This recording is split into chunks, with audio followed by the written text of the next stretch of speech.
कुनै समय आधाभन्दा धेरै पृथ्वीमा राज गरेको बेलायत अहिले दिन प्रतिदिन गरिब बन्दै गइरहेको छ भन्ने सुन्दा सायद तपाईँलाई अचम्म लाग्ला।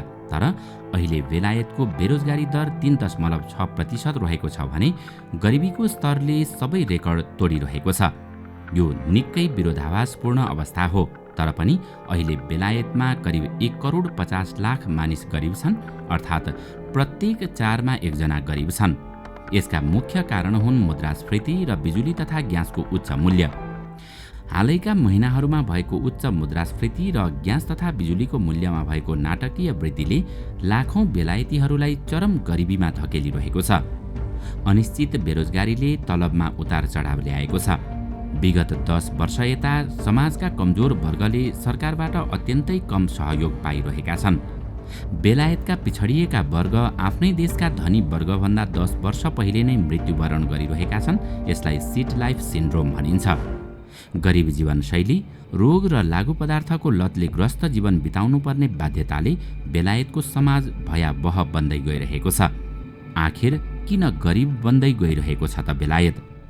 दर्शकवृन्द, आउनुहोस् आजको यस श्रृङ्खलामा हामी कुनै समयको संसारकै शक्तिशाली देश बेलायत आज किन गरिब बन्दै गइरहेको छ र यहाँका नागरिकले किन उचित खाना, स्वास्थ्य, यातायात र रोजगारी समेत पाउन सकेका छैनन् भन्ने विषयमा विशेष चर्चा गर्नेछौँ। बेलायतमा अहिले बिजुली र ग्यासको मूल्य वृद्धिका कारण उत्पन्न मुद्रास्फीतिले सामाजिक तनाव निम्त्याउँदैछ। बिग्रिएको अवस्थाले निम्न मध्यम मात्र नभई मध्यम वर्गलाई पनि प्रभाव पारिरहेको छ। सरकारले अत्यावश्यक सेवामा गरेको कटौती मुखदर्शक भएर हेर्न नचाहने नागरिकको सङ्ख्या पनि त्यही रफ्तारमा बढ्दै गएको छ। बेलायतमा झन्डै 4 जना मध्ये 1 जना अर्थात् 1,50,00,000 भन्दा बढी मानिस अहिले गरिबीको रेखामुनि बाँचिरहेका छन्। उनीहरूको सामाजिक हैसियत घट्दै गएको छ। यसरी नै समस्या थपिँदै जाने हो भने बेलायतको भविष्य कस्तो होला? विश्वको 6औं ठूलो अर्थतन्त्र मानिएको बेलायतमा बेरोजगारी दर 3.6% मा झरेको भए पनि कडा मेहनत गर्दा पनि मानिसहरूले आफ्ना लागि दैनिक खर्च समेत जुटाउन सकेका छैनन्। यो निकै विरोधाभासपूर्ण अवस्था हो। कामकाजी मानिस आफ्नो पेट भर्नकै लागि मरिमेटेर मेहनत गरिरहेका छन्। बेलायतको सरकारी कल्याणकारी प्रणाली ध्वस्त भइरहेको छ। विगत 1 दशकमा विपन्न परिवारले पाउने सहयोग झन्डै 50%ले घटेको छ। दोस्रो विश्वयुद्धपछि अहिले सामाजिक असमानता चरम सीमामा पुगेको छ। यी सबैको परिणाम निकै विनाशकारी बन्दै गइरहेको छ। सरकारले गरिबका समस्या समाधान गर्ने कुनै नीति ल्याउन सकेको छैन। यस्तो अवस्थामा सामाजिक न्यायलाई आफ्नो हातमा लिने अभियानमा लाग्ने नागरिकको सङ्ख्या भने बढ्दै गएको छ। गरिबका लागि सामान्य खाना जुटाउन पनि मुस्किल हुँदै गएका कारण लाखौं मानिस खाद्य बैंकहरूमा निर्भर हुन थालेका छन्।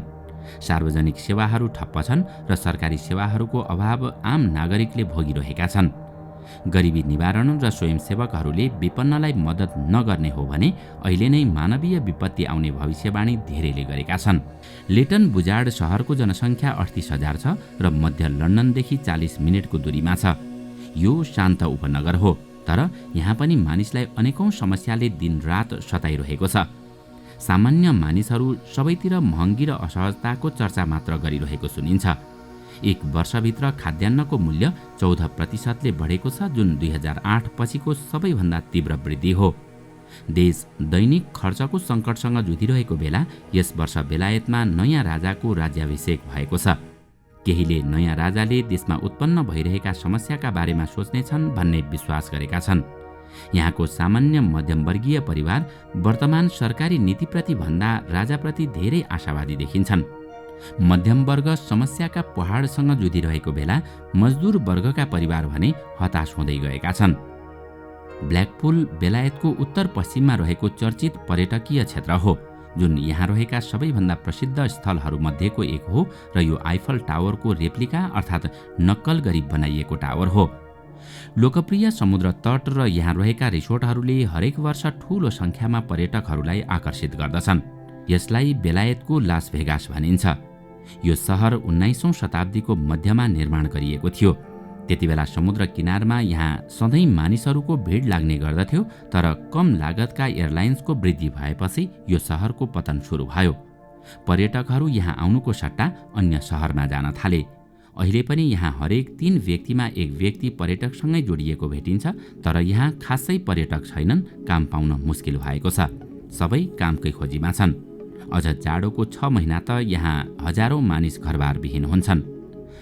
प्रोमेनेड शहरभन्दा बाहिर निस्किएपछिको दृश्य झनै भयावह छ। यहाँ रहेका जीर्ण होटल र बन्द रहेका पसलहरूले गिज्याइरहेको देखिन्छ। बेलायतका 10 सबैभन्दा जीर्ण क्षेत्रहरूमध्ये यो पनि एक हो।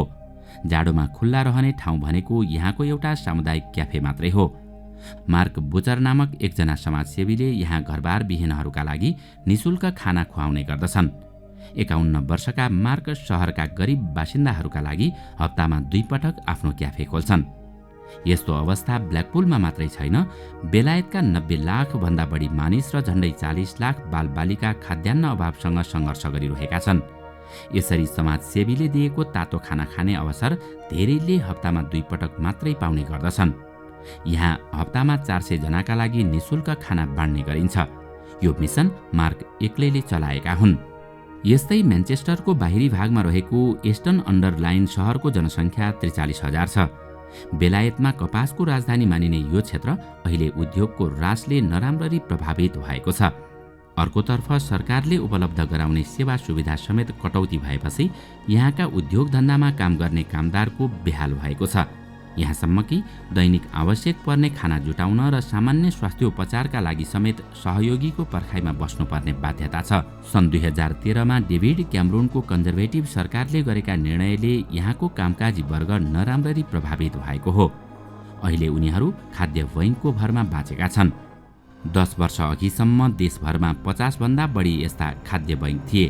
अहिले 2800 भन्दा बढी भइसकेका छन्। ब्ल्याकपुलमा मार्क बुचरद्वारा सञ्चालित खाद्य बैंक तीमध्ये एक हो। खाना मात्रै होइन, दाँत माज्ने ब्रस र मञ्जनदेखि नुहाउने साबुन तथा लुगा धुने सर्फसम्म दाताको भर पर्नुपर्ने अवस्था छ। बेलायतका 5 मध्ये एक व्यक्तिले सरसफाइका आधारभूत वस्तु समेत आफै जुटाउन नसक्ने भएका छन्। गैर सरकारी संस्था ह्युमन राइट्स वाचका अनुसार परिवार र बालबालिकालाई दिने सरकारी सुविधा 44%ले घटाइएको छ। अहिले बेलायतमा बिजुलीको मूल्य आकाशिएको छ, जसका कारण सर्वसाधारणले यसको प्रयोग नै गर्न नसक्ने भएका छन्। सामान्यतया यहाँ दिउँसो 15 डिग्री सेल्सियस तापक्रम हुन्छ र रातमा त्यो घटेर 8 डिग्री भन्दा तल पुग्छ। चिसो मौसमको त कुरै नगर्दा हुन्छ। यस्तो अवस्थामा घर तताउन बिजुलीको प्रयोग गर्नु भनेको कल्पनाभन्दा बाहिरको विषय हो। यहाँ 40 लाख भन्दा धेरै बेलायतीको घरमा प्रिपेड बिजुलीको मिटर जडान गरिएका छन्। यसको अर्थ उनीहरूले प्रयोग गर्नुभन्दा पहिले नै बिजुलीको बिल तिर्नुपर्ने हुन्छ। 5 घण्टा बिजुली प्रयोग गरेको 10 पाउन्ड तिर्नुपर्छ। पैसा सकिएपछि आफै बिजुली काटिन्छ र पैसा नतिरिकन जोडिँदैन। यस्तै आइरिस सागरमा रहेको फ्लिटवुड शहरको जनसङ्ख्या 25,000 छ। माछा मार्ने उद्योगको कारण कुनै समय यो शहर धेरै समृद्ध थियो, तर आज स्थिति निराशजनक छ। प्रति व्यक्ति वार्षिक राष्ट्रिय आय औसत भन्दा 3,400 कम छ। यहाँका मानिसको औसत आयु 70 वर्ष छ, जुन देशका अन्य भागको तुलनामा 10 वर्ष कम हो। गरिबी, घरेलु र स्वास्थ्य समस्याहरूका कारण यहाँका मानिसहरूको आयु कम भएको हो। यस्तो समस्यालाई डाक्टरहरू सिट लाइफ सिन्ड्रोम भन्ने गर्दछन्। यहाँका पिछडिएका समुदायले डाक्टरको अनुहार पनि देख्न कठिन छ। गरिबीका कारण मानिसहरू दीर्घ रोगहरू बोकेर बाँचिरहेका छन्। यहाँ मधुमेह, मुटु रोग, स्ट्रोक, डिप्रेसनको दर बेलायतका अन्य क्षेत्रभन्दा दोब्बर छ। बेलायतको राष्ट्रिय स्वास्थ्य प्रणाली गरिबमुखी छैन। सेवा निशुल्क भए पनि बिरामीहरूले डाक्टरसँग 10 मिनेटका लागि अपोइन्टमेन्ट लिन औसत 13 हप्ता कुर्नुपर्छ। यहाँका मानिसलाई मर्ने चिन्ताभन्दा यसरी बाँच्नु परेकोमा चिन्ता छ। बेलायत जस्तो देशका लागि यो निकै दुःखद दृश्य हो। विभिन्न अध्ययनहरूले यहाँका मानिस सामाजिक र आर्थिक अवसरहरूको अभावले आत्महत्या जस्तो गम्भीर निर्णयतर्फ मोडिन थालेको देखाएका छन्। सार्वजनिक यातायातमा गरिएको कटौतीका कारण ग्रामीण क्षेत्रका मानिस ठूलो मात्रामा यातायात सेवाबाट वञ्चित भएका छन्।